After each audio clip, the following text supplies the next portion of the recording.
What is first person point of view? First person point of view is where the narrator is part of the story and we're seeing it through their eyes. So a lot of times you'll see the words I, we. Whenever you ever read a story and you see the words I or we when they're talking, when the narrator's talking, then you know that it's first person point of view. The narrator's part of the story, and whatever happens throughout the story, we see it from their point of view, right? Other things could be happening, we won't really know about it because we're in that first person I point of view, and it's just the what they see, what they're doing, and that's what first person point of view is. What is second person point of view? Second person point of view, it uses the you, where they insert the reader into the story. It's kind of telling a story about, hey, you went and did this, and then you went to do that, and you went to do this. So then the reader, while they're reading, is kind of like, oh, what did I do? Like, oh, you crept down the creaky stairs, and when you popped your head out, you look quick and turn again. Nothing was there. You slowly walked down the hallway. The lights turned off. Your heart beat faster, so then the reader's kind of like, oh my god, they're hooked on it because it's like you're doing this. And so if you ever see the words you while reading a story, you'll know that it is second person point of view.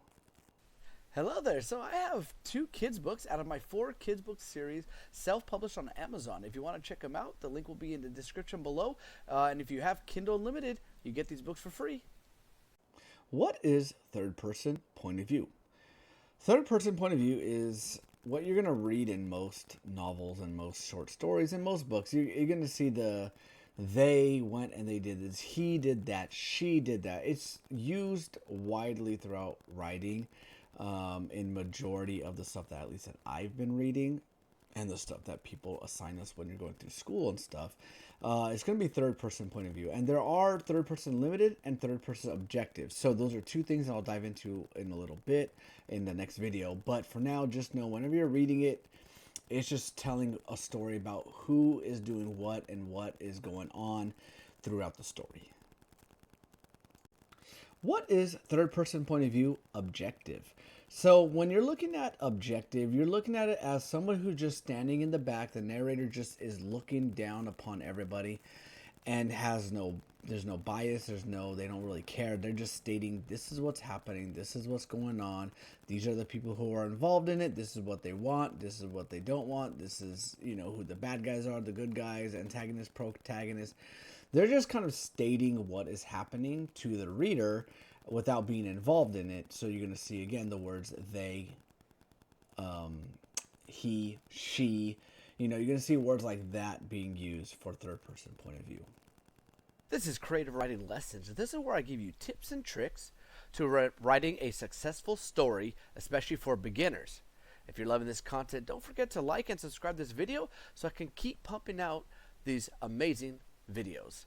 All right, let's continue the video. What is third person point of view limited?